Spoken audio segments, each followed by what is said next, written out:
அடுத்ததா அதே பேச்சு தொடர்ல என்ன செய்யறாருன்னா வர்றார், கபர்ல இருக்கக்கூடியவங்கள்ட்ட நம்ம கேட்கலாம், அவங்க நம்மளுக்காக வேண்டி அல்லாஹ் இடத்துல பிரார்த்தனை செஞ்சு வாங்கி தருவாங்க.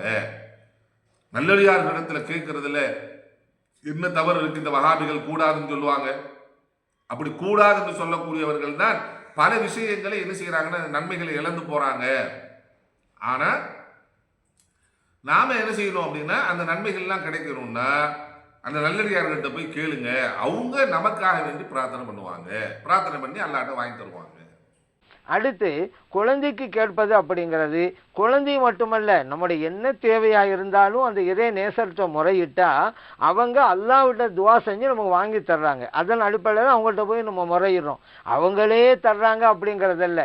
ஏன்னா இவர்கள் இறை நேசன் அடிப்படையில் தான் அங்கே போகிறோம். நம்மெல்லாம் மூமின்கள் தானே, முஸ்லீம்கள் தானே. முஸ்லீமுடைய நம்பிக்கை என்ன? எல்லா காரியங்களையும் அல்லாஹு தாலா செய்கிறான்ங்கிறது தானே. அப்படி நம்பினா தானே இஸ்லாம்ங்கிற கோட்டைக்குள்ளே வர முடியும். அதனால் எல்லாம் இறைவன் செய்கிறான் என்ற நம்பிக்கை வைத்துக்கொண்டு இறை நேசர்கிட்ட போய் நம்ம முறையிட்டாலே அவங்க அல்லாஹ்ட்ட துவா செஞ்சு நம்ம வாங்கி தருவாங்க அப்படிங்கிற அடிப்படையிலே தான். இப்போ இன்னைக்கு திருமணம் நடந்துச்சு, கணவன் மனைவிக்கு பல வருடங்களாயும் கூட குழந்தை இல்லைன்னு வச்சுக்கங்களேன். அப்போ இதற்காக வேண்டி குழந்தைகளுடைய ஸ்பெஷலிஸ்டாக இருக்கக்கூடிய டாக்டர்களை போய் அணுகிறாங்களா இல்லையா? அதுக்குண்டான மருந்து மாத்திரைகளை எல்லாம் அவங்க சாப்பிட்றாங்க, அதுக்குண்டான ட்ரீட்மெண்ட்லாம் எடுக்கிறாங்க. சரி, அந்த டாக்டர் போய் இவங்க என்ன முறையிடுறாங்க? டாக்டர், எங்களுக்கு திருமணமாகி இத்தனை வருஷம் ஆகி போச்சு, குழந்தையே இல்லை, குழந்தை கிடக்க நீங்கள் எங்களுக்கு ட்ரீட்மெண்ட் எடுக்க அப்படின்னு தான் சொல்கிறாங்க. அப்போது அல்லாஹ் தானே குழந்தைய கொடுக்குறான், அப்போ டாக்டர் எப்படி சொல்கிறது? எப்படி போய் நம்ம ட்ரீட்மெண்ட் எடுக்கிறது அப்படின்னு கேள்வி வரத்தானே செய்யுது. அப்போ என்ன விளக்கம் சொல்லுவாங்க? அல்லாஹ் தாங்க கொடுக்குறான், இவங்க அதுக்குண்டான சிகிச்சைகளை செய்கிறாங்க அப்படின்னு தான் விளக்கம் சொல்கிறாங்க. அந்த மாதிரி தான் இறை நேசர்கள்ட்ட முறையிடுறதும். அல்லாஹ் தான் கொடுக்குறான், இந்த இறை நேசர்கள் துவா செய்வாங்க. அதனால சரி, நம்மளே துவா செய்யலாம் தான் அல்லாஹ்ட்ட, ஏன் அவங்கள்ட்ட போய் நீங்கள் துவா செய்யுங்க அப்படின்னு சொல்லணும் அப்படின்னு ஒரு கேள்வி வருதுங்க. நபிகள் நாம் ஸல்லல்லாஹு அலைஹி வஸல்லம் அவங்களே கூட ஒருவருக்கொரு நீங்கள் துவா செய்து கொள்ளுங்கிற பாடத்தை கற்று தந்திருக்கிறாங்கல்ல. நபிகள் நாம் ஸல்லல்லாஹு அலைஹி வஸல்லம் அவரோட உயர்ந்தவர் யாராக இருக்கிறாங்களா இந்த உலகத்தில்? அவர்களே ஹஜ்ரத் உமர் ரலியல்லாஹு அன்ஹு அவங்கள்ட்ட சொன்னாங்க. உமர் ரலியல்லாஹு அன்ஹு அவர்கள், யார சொல்லலாம், நான் உம்ரா நிறைவேற்ற போகிறேன், அனுமதி தாங்கன்னு சொன்னாங்க. இப்போ நபிகள் நாம் ஸல்லல்லாஹு அலைஹி வஸல்லம் சொல்கிறாங்க, உமர் அவர்களே உங்களுடைய துவாவோட என்னை மறந்துடாதீங்க அப்படிங்கிறாங்க. நபிகள் நாம் ஸல்லல்லாஹு அலைஹி வஸல்லம் அவங்களே மற்றவங்கள்ட்ட எனக்கான துவா செய்யுங்க அப்படிங்கிறாங்கல்ல. ஏன்? நமக்கு ஒரு பாடத்தை சொல்லி தர்றாங்க. நம்ம உயிராக இருக்கிறவங்கள்ட்ட எல்லாம் எனக்கா நீங்கள் துவா செய்யுங்கன்னு சொல்கிறோமா இல்லையா? ஏன் நம்மளை எல்லாட்ட கேட்டுக்கிற வேண்டியது தானே, என் அடுத்தாட்ட போய் சொல்லணும். இப்போது நம்ம தேவையை நான் மட்டும் கேட்கறதை விட நமக்காக பலரும் கேட்டால் அதுக்கு வெயிட் ஆகி போச்சுல. அதனால தான் பலர்கிட்ட போய் சொல்கிறோம். இரவு ஒரு ஆளுடைய தேவையை அவர் மட்டுமே கேட்பதை விட அதுக்கு அவ்வளோ பெரிய பவர் இருக்காதுங்க. ஆனால் அவருடைய தேவையை பல பேர் சேர்ந்து இறைவன்ட்ட கேட்குறாங்க, இப்போ பவர் கிடைக்கிறது. அதன் அடிப்படையிலே தான் நம்முடைய தேவையை அல்லாஹ்ட்ட நாமும் கேட்குறோம். இதே நேசரில் சொல்லி நீங்களும் எங்கெல்லாம் துவா செய்யுங்க அப்படின்னு அடிப்படையில் தான் குழந்தை வேணும் அப்படிங்கிறோம்.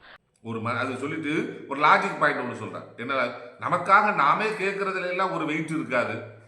அல்லாஹ் அதுதானே சொல்கிறான், உதுஊனி அஸ்தஜிப் லக்கும்.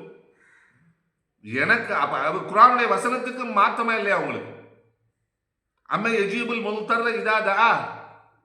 ஒரு இக்கட்டில் மாட்டிக்கொண்டவன் அழைக்கின்ற போது அவனுக்கு அவனுடைய அழைப்புக்கு பதில் சொல்லக்கூடியவன் யார் இருக்கிறார்? இலாஹும் அல்லாஹ். அல்லாஹ் அல்லாத வேறொருவர் இருக்கிறாரா என்று அல்லாஹ் கேட்கிறாரு. அப்ப இக்கட்டில் மாட்டிக்கிட்டவன் கேட்டா அந்த அவன் கேட்கிற தனக்காண்டி கேட்கக்கூடியதுக்கு வெயிட் இருக்காதுன்னு சொல்றீங்களே, எதை வச்சு சொல்றீங்க? குர்ஆனுடைய வசனத்துக்கு மாற்றம் இல்லையா அந்த கருத்து? மக்களுடைய உள்ளத்தில் என்ன சிந்தனையை நீங்கள் விதைக்கிறீர்கள்? இதா அல்லாஹ் சொல்றார், இதா சஅலக இபாதி, எனது அடியார்கள் கேட்டார், என்னை பற்றி கேட்டால், ஃபஇன்னி கரீப், நான் உங்களுக்கு அருகாமையில் இருக்கிறேன், உஜீபு தஅவத்த தாஇ இதா தஆனி. நல்லா விளையாடுங்க. அல்லாஹ் எப்படி சொல்றார்? என்னை யார் அழைத்தாலும் அவர்களது அழைப்புக்கு பதில் கொடுப்பேன். வெயிட்டு அல்லாஹ் நான் கொடுக்கிறேங்கிறேன். நீ என்று தனியா கேளு, உனக்கு என்ன தேவைப்படுகிறதோ கேளு, நான் உனக்கு பதிலளிக்கிறேன் என்று அல்லாஹ் சொல்லியிருக்க. நீங்க என்ன சொல்றீங்க? ஒரு மனுஷன் தனக்காக வேண்டி தானே கேட்கறதுல வெயிட் இருக்காது. பல பேருக்கு சொல்லி பல பேர் துவா செஞ்சா அதுல வெயிட் இருக்கும். அப்ப அதான் அல்லாஹ் தருவார். இந்த இந்த உசூலை எங்க இருந்து நீங்க எடுத்தீங்க? இந்த உசூல நீங்க எங்க இருந்து எந்த ஹதீஸ் அடிப்படையாக கொண்டு, எந்த குர்ஆன் வசனத்தை அடிப்படையாக கொண்டு நீங்கள் எடுத்தீர்கள்? ஏன் இப்படி தவறான சிந்தனைகளை மக்களுக்கு மத்தியில் என்ன செய்யறீங்க, ஊட்டுறீங்க? சொல்லி போட்டு அப்ப நமக்காக வேண்டி நல்ல மக்கள் கேட்டாங்கன்னா அவங்க வந்து என்ன செய்வாங்க, அல்லாஹ்விட்ட கேட்டு உடனே நமக்கு வாங்கி தந்துருவாங்க. நல்லா விளங்கு அப்படின்னு சொல்லி போட்டு நபி ஸல்லல்லாஹு அலைஹி வஸல்லம் அவர்களே உமர் ரலியல்லாஹு தஆலா அவர்கள் உம்ராவுக்கு போறேன்னு சொல்றப்ப எனக்காக துஆ செய்யுங்கன்னு சொல்லியிருக்காங்க. பாத்தீங்களா? அப்படி இருக்கிறப்ப நாம் அவுலியா கிட்ட கேட்கறதுல என்ன தப்பு இருக்குது அப்படிங்கிறார். ஏங்க நீங்க நல்ல முறையில புரிஞ்சுதான் பேசுறீங்களா இல்ல புரியாம பேசுறீங்களா தெரியல, வேணுக்குனே பேசுறீங்க. உமர் ரலியல்லாஹு தஆலா உயிரோடு இருக்கிறார்கள், அவர்கள் உம்ரா செய்ய போறேங்கிறாங்க. அவங்க கிட்ட உயிரோடு இருக்கக்கூடிய நபி ஸல்லல்லாஹு அலைஹி வஸல்லம் எனக்காக துஆ செய்யுங்கிறாங்க. இப்ப அவர் போய் துஆ செய்வதற்கான சாத்தியக்கூறு இருக்குதா இல்லையா? சாத்தியக்கூறு இருக்குது, எனவே சொல்லி அனுப்பினார்கள். அதிலே தவறில்லை. ஒரு உயிரோடு இருக்கக்கூடியவர் இன்னொரு உயிரோடு இருக்கக்கூடியவர் இடத்துல வந்து எனக்காக நீங்க பிரார்த்தனை பண்ணுங்க அப்படின்னு கேட்பதில் தவறில்லை, அதை மார்க்கம் அனுமதிக்கிறது. ஆனா இறந்து போனவங்ககிட்ட போய், கபூர்ல இருக்கக்கூடியவங்ககிட்ட போய், அடக்கம் செய்யப்பட்டவர்கிட்ட போய் நீங்க கேளுங்க, அவங்க உட்காந்து வேற வேலை இல்லாம அவங்க உட்காந்து செஞ்சுட்டு இருக்காங்களா? ஒரு லாஜிக்கா நீங்க யோசிங்க. இந்த கபருக்கு வணக்கம் செய்யக்கூடியவர்கள் இருக்கக்கூடிய ஆலிம்கள் நீங்க பதில் சொல்லுங்க. கபூர்ல ஒருத்தர் நாகூர்தர்கால அடக்கம் செய்யப்பட்டிருக்கார் வச்சுக்குவோமே, 1000 கணக்கில் போறீங்க, 100 கணக்கில் போறீங்க, ஒரு 10 பேர் போறீங்க, ஒவ்வொருத்தரும் ஒரு தேவையை சொல்றார். உள்ள உட்காந்து நாகூர்ல இருக்கிற அந்த காதிர் சாஹிப் வந்து உட்காந்து லிஸ்ட் போட்டு உட்காந்து எழுதிட்டு இருக்காரா? கபூர்ல அதான் அவருக்கு வேலையா? அவருக்கு என்ன தெரியும், எந்த ஊர்ல இருந்து வந்தாங்கன்னு தெரியும், அது தெரியும் சொல்லிடுவீங்க நீங்க. ஒருத்தர் வந்து கேட்பாரு, ஊர் பேர்ல அட்ரஸ் எல்லாம் சொல்லி போட்டு, நான் வந்து நான் இந்த நாகப்பட்டினத்துல இருந்து இந்த 2வது தெருவுல இருந்து வர்றேன், எங்க அப்பா பேர் இது, எங்க அத்தா பேர் இது அப்படின்னு அட்ரஸ் எல்லாம் சொல்லிக்கிட்டு துவா செய்வாரு. வந்து துவா செஞ்ச உடனே இவருக்கு தெரிஞ்சவங்க யாரெல்லாம் வந்து அப்துல் கார் கேட்டாரு, இந்த பாத்திமா கேட்டுச்சு, அவங்களுக்கு குழந்தை இல்லைன்னு நீ அவங்களுக்கு கொடு நாயனே அப்படின்னு இதெல்லாம் தெரிந்து கொண்டு வரக்கூடியவர்களை பூரா உட்கார்ந்து அட்ரஸ் எழுதி அதை யார் யார் என்ன கேட்டாங்கன்னு லிஸ்ட் போட்டு அப்புறமேல் தனியாக உட்காந்து அல்லாஹ்கிட்ட உட்காந்து துவா செய்வாங்க, அல்லாஹ்கிட்ட வாங்கி தருவாங்க அப்படின்னு சொல்றீங்களே, இது எங்க இருந்து உங்களுக்கு கிடைச்சது? ஒரு லாஜிக்காக யோசிக்க வேண்டிய, லாஜிக்கை விட்டுருங்க. மார்க்கத்தில் எங்கே சொல்லப்பட்டிருக்கிறது? உடனே சொல்லுவாங்க, பத்ருடைய யுத்தத்தில் வந்து கொலை செய்யப்பட்ட காஃபிர்களை எல்லாம் ஒரு கணத்துல போட்டு ஹல் வஜத்தும் வஅத ரப்புக்கும் ஹக்கா, நபி ஸல்லல்லாஹு அலைஹி வஸல்லம் கேட்டாங்க, உங்களுடைய இறைவன் உங்களுக்கு வாக்களித்து நீங்கள் பெற்றுக்கொண்டீர்களா என்று 3 முறை கேட்டார்கள். சஹாபாக்கள் கேட்டாங்க, யார் ஸல்லல்லாஹு செத்து போயிட்டாங்களே, நீங்க போய் அவங்கள்ட்ட கேட்குறீங்கன்னு நபி ஸல்லல்லாஹு சொன்னாங்க, அவங்க உங்களை விட கேட்பாங்க அதிகமா அப்படின்னு சொன்னாங்க. சரி கேட்பாங்கப்பா, பதில் கொடுப்பேன். இதை சொல்லி போட்டு பார்த்தீங்களா, காஃபிர்களே கேட்குறாங்கன்னா அப்போ உள்ள இருக்கக்கூடிய யாரு அவுலியாக்களும் கேட்பாங்க, அவுலியாக்கள் சரி கேட்பாங்க, பதிலளிப்பாங்கன்னு எங்கேயாவது வந்திருக்கா? ஒரு ஹதீஸை காட்டுங்க. கபூர்ல உட்கார்ந்துக்கிட்டு நமக்காக இருக்கக்கூடிய அவுலியாக்கள் துஆ செய்வார்கள் என்பதற்கு ஒரு ஆதாரத்தை நீங்கள் காட்டுங்கள். அல்லாஹ்வை பயந்து கொள்ளுங்கள். சஹாபாக்களுடைய காலகட்டத்தில் எவ்வளவு நெருக்கடியான சூழல் ஏற்பட்டது. எங்க மதீனாவில் வைத்து உஸ்மான் ரலியல்லாஹு தஆலா அன்ஹு அவர்கள் மதீனாவில் வைத்து கொல்லப்படுகிறார்கள். எவ்வளவு இக்கட்டான ஒரு நிலைமை.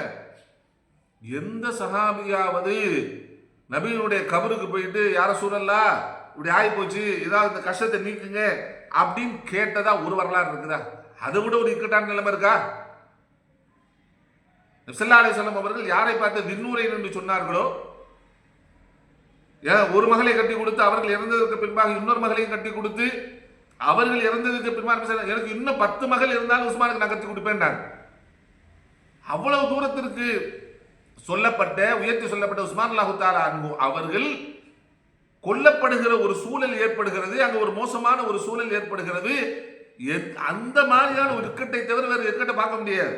அந்த நேரத்தில் எந்த சஹாபியாவது போய் கபருக்கு முன்னாடி நின்று யார சொல்லலாம் இந்த இக்கட்டை நீக்குங்க அப்படின்னு கேட்டதா ஒரு வரலாறு இருக்கா? மையத்து வந்து கேட்பாங்க அப்படின்னு நீங்க சொல்லி கேட்க மாட்டாங்க, நல்லா சொல்றான். நீங்க இந்த ஹதீஸையெல்லாம் வச்சுக்கிட்டு கேட்பாங்கன்னு சொல்லி கேட்பாங்க, பதிலளிப்பாங்களா? உட்காந்துக்கிட்டு துவா செய்வாங்க, அல்லாஹ்ட்ட கேட்டு வாங்கி தருவாங்க அப்படிங்கிறதுக்கு ஒரு சரியான ஹதீஸ்களை யார் நீங்க கொண்டு வந்து காட்டுங்க. ஏன் இப்படி மக்களை வழிகெடுக்கிறீர்கள்? இது சொல்லி போட்டு அவர் இன்னொன்னையும் சொல்றார். என்ன சொல்றாரு அப்படின்னா, இப்ப நம்ம டாக்டர்கிட்ட எல்லாமே அல்லாஹ் தான் தர்றான், அதெல்லாம் மாத்து கருத்து இல்லை. ஆனா என்னன்னா நமது நல்லடியார்களை சொல்லி அவங்க மூலமா கேட்டா நமக்கு உடனே கிடைக்கும். ஏன்னா அல்லாஹ் அப்படி கபூர்ல இருந்து கேட்டா நல்லடியார்களுக்கு அல்லாஹ் சுப்ஹானஹு வ தஆலா வாக்கு கொடுத்திருக்காங்க அப்படின்ட்டு ஒரு வசனத்தை எடுத்து ஓதுறார். அல்லாஹ் தான் கொடுக்குறான், இவங்க துவா செய்கிறாங்க. ஏன்னா இறை நேசர்களுக்கு அல்லாஹ் தஆலா ஒரு வாக்குறுதி வழங்கியிருக்கிறான் குர்ஆனில். அதனால தான் வலக்கும் ஃபீஹா மா தஷ்தஹி அன்ஃபுசுக்கும் வலக்கும் ஃபீஹா மா தத்தஊன். இறை நேசர்களே, உங்களுக்கு நீங்கள் எதெல்லாம் விரும்புகிறீர்களோ அதுவெல்லாம் கிடைக்கும், நீங்கள் எதுவெல்லாம் என்னிடம் கேட்கிறீர்களோ அதுவும் கிடைக்கும். அல்ல வாக்குறுதி கொடுத்துட்டான். இறைநேசர் என்ன கேட்டாலும் நான் தருவேண்டு. இப்போ இறைநேசரிடம் போய் முறையிட்டோன்னு வச்சுக்கிறேங்க, அவங்க அல்லாஹ்ட்ட துவா செய்கிறாங்க, அல்லாஹ் உடனடியே தந்துடுறான். ஏன்னா இறைநேசர்களுக்கு அப்படிப்பட்ட ஒரு வாக்குறுதியை வழங்கி இருக்கிறான் இறைவன். அதனால தான் வலகும் ஃபீஹா மா தஸ்தகி அன்ஃபுசுஹும் வலகும் ஃபீஹா மா தத்தஊன். அவர்களுக்கு அங்கே அவர்கள் விரும்பியது கிடைக்கும், அவர்கள் கேட்டதும் கிடைக்கும் என்பதாக அல்லாஹ் சொல்ல. பார்த்தீங்களா, அவுலியாக்களுக்கு அவங்க அல்லாஹ் வாக்கு கொடுத்துருக்கான். இது அவுலியாக்களுக்கு கொடுத்த வாக்கா? ஏங்க இப்படி புரட்டி புரட்டி பேசுறீங்க, மார்க்கத்தை மறைச்சு பேசுறீங்க? அல்லாஹ் சொர்க்கவாசிகளை பற்றி சொல்கிறான். சொர்க்கவாசிகள் அந்த வசனம் சொர்க்கவாசிகளை பற்றி பேசுகிறது. சொர்க்கத்துக்குள்ள போனதுக்கு பின்னாடி அவங்களுக்கு என்னென்ன கிடைக்குங்கிறத அல்லாஹ் சுப்ஹானஹு வ தஆலா அந்த வசனத்தை எடுத்து சொல்லி காமிக்கிறான். வலஹும் ஃபீஹா மா தஷ்தஹி அன்ஃபுசுஹும் அவர்களது ஆத்மா எதையெல்லாம் விரும்புகிறதோ அதெல்லாம் அவங்களுக்கு கிடைக்கும். வலஹும் ஃபீஹா மா தத்தஊன் அவர்கள் கேட்பது அனைத்தும் கிடைக்கும் என்பதாக அல்லாஹ் சுப்ஹானஹு வ தஆலா சொர்க்கத்துக்குள்ள போனதுக்கு பின்னாடி சொர்க்கவாசிகளுக்கு என்ன கிடைக்குங்கிறது அல்லாஹ் சொல்லி காமிக்கிறான். கபர்ல அடக்கம் செய்யப்பட்டவர்களுக்கு அது கிடைக்குன்னா சொல்ல. கபூர்ல இருக்கக்கூடிய நல்லவங்களா இருந்தால் நிம்மதியாக தூங்கிட்டு இருப்பாங்க. அவங்க எதையும் கேட்க மாட்டாங்க. எனக்கு அது வேணும் இது வேணும் கேட்பா கபூர்ல இருக்கக்கூடியவர்கள் கேட்பார்களா? கேட்கலாம் மாட்டாங்க. அப்படி ஏதாவது ஒரு செய்தி இருக்கிறதா, ஹதீஸ் இருக்கிறதா? ஒரு ஹதீஸும் இல்லை. அப்ப எல்லாம் பொய்யும் புரட்டையும் இருக்கின்ற ஆதாரத்திற்கு உருப்படியான இருக்கின்ற வசனத்தை வேற ஒன்றாக வளைத்து மக்களை என்ன செய்யறாங்க, வழிபடுத்திக் கொண்டிருக்கு. சொர்க்கவாசிகளுக்கு சொன்னதை அவுலியாக்களுக்கு அல்லாஹ் வாக்கு கொடுத்ததாக நீ சொல்றீங்களே, உட்காந்து கேட்டா அவங்க அல்லாஹ் தருவான் அப்படின்னு அல்லாஹ் வாக்கு கொடுத்ததா சொல்றீங்களே, இது பொய் இல்லையா, புரட்டு இல்லையா, மார்க்கத்தை மறைப்பது இல்லையா? அல்லாஹ் தான் உங்களுக்கு நேர் வழி காட்ட வேண்டும். மக்களை நீங்கள் இதை விளங்கிக் கொள்ளுங்கள். புரட்டி பேசுகிறார், மார்க்கத்தை மறைத்து பேசுகிறார், மார்க்கத்தில் சொல்லப்படாத ஒன்றுக்கு மாற்று கருத்து கொடுத்து. அவருக்கு என்னன்னா, நம்ம இருக்கிறவங்களுக்குலாம் என்ன தெரியும், நாம அரபியில் அடிச்சு விட்டோம்னா அதோட போயிடும். இன்னொன்று பாருங்க, அவர் அடிச்சு விட்டா நம்ம சொன்னா யார் கேட்க போறாங்கிற தைரியத்துல தான் அவர் பேசிக்கிட்டு இருக்காங்கிறதுக்கு இதே பேச்சுல அவர் இன்னொரு விஷயத்தை சொல்றார். சஹாபாக்களே நபி இடத்துல போய் கேட்டிருக்காங்க அப்படின்ட்டு. பிலால் ரலியல்லாஹு தஆலா அன்ஹு அவர்கள் ஒரு தடவை கடுமையான மதீனாவுல பஞ்சம், மழையே பெய்யல. பிலால் ரலியல்லாஹு தஆலா அன்ஹு அவர்கள் போய் என்ன பண்ணாங்கன்னா, நபிக்கு முன்னாடி போயிட்டு, யா ரசூலல்லாஹ் இஸ்தஸ்கீலி உம்மத்தி, உங்களுடைய உம்மத்திற்காக வேண்டி நீங்கள் மழை வேண்டுங்கள் நாயகமே என்று அல்லாஹ் ரசூலுல்லாஹி அலைஹி வஸல்லம் கேட்டாங்க. மழை பொழிஞ்சது அப்படிங்கிறது மாதிரி என்ன செய்யறாருன்னா ஒரு செய்தியை என்ன செய்யறாரு சொல்லி காட்டுகிறார்.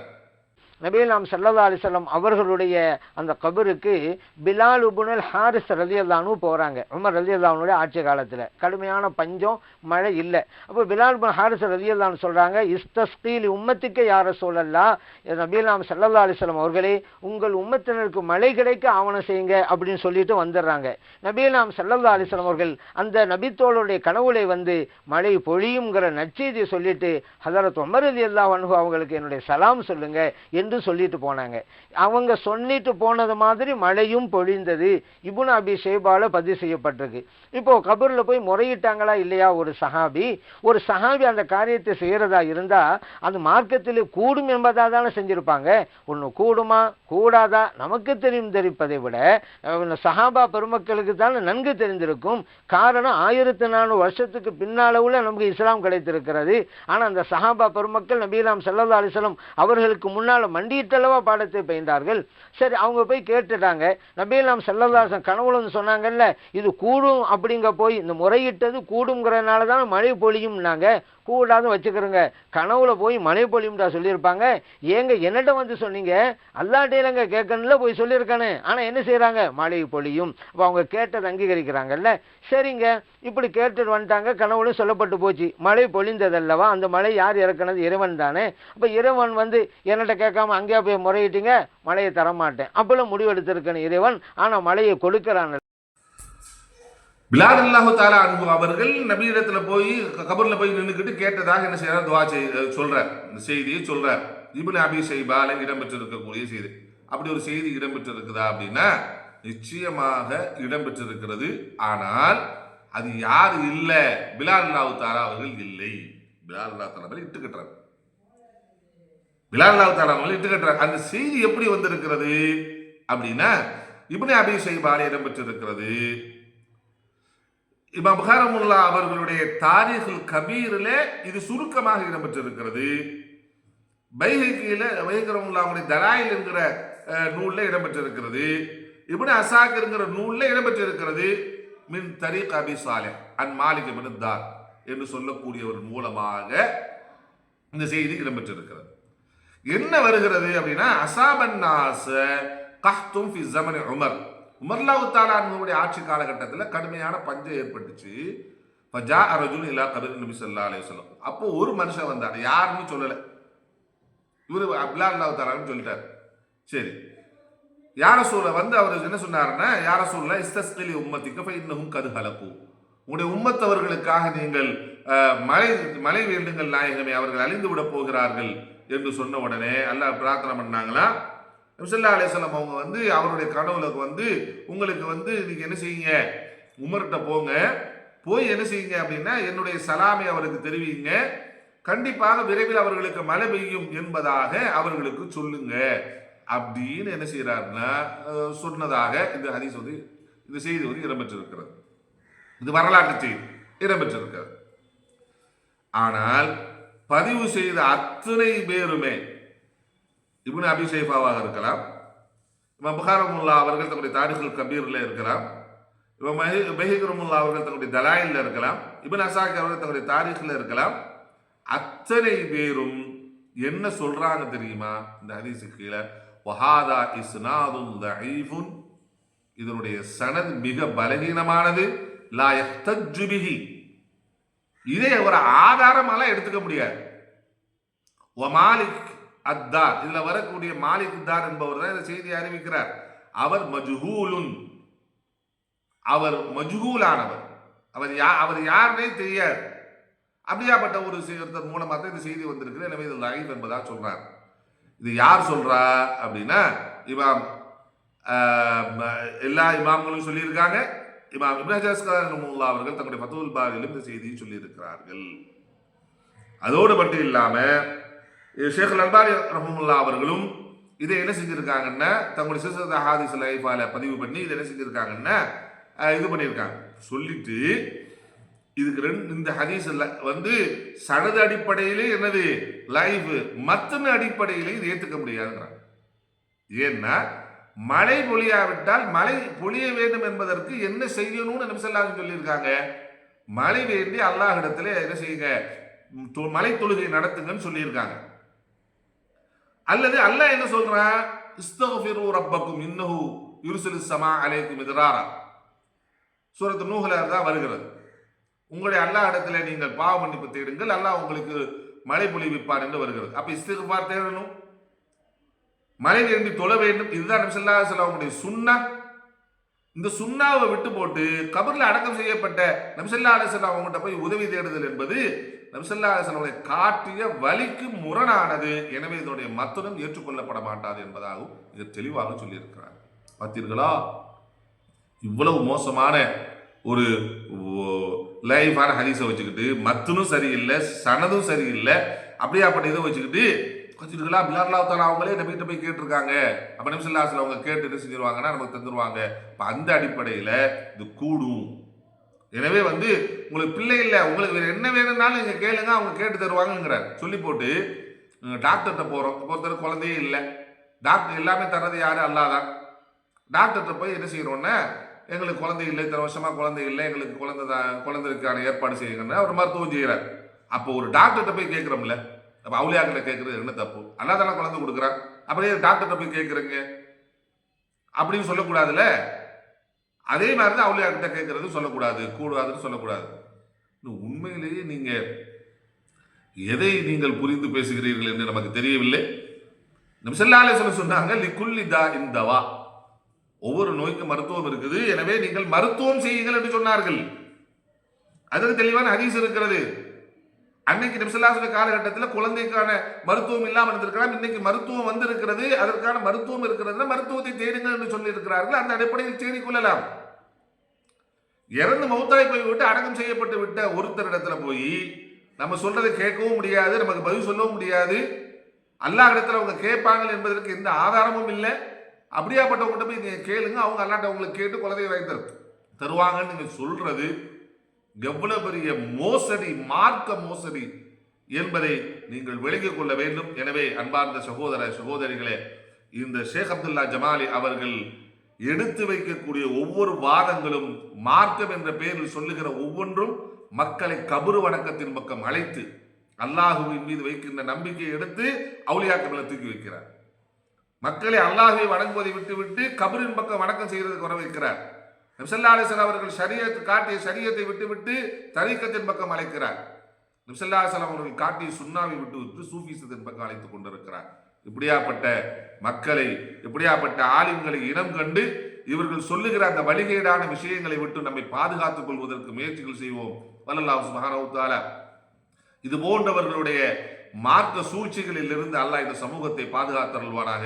வாஹிர் தஅவானா அல்ஹம்துலில்லாஹி ரப்பில் ஆலமீன். அஸ்ஸலாமு அலைக்கும் வரஹ்மத்துல்லாஹி வபரகாத்துஹு.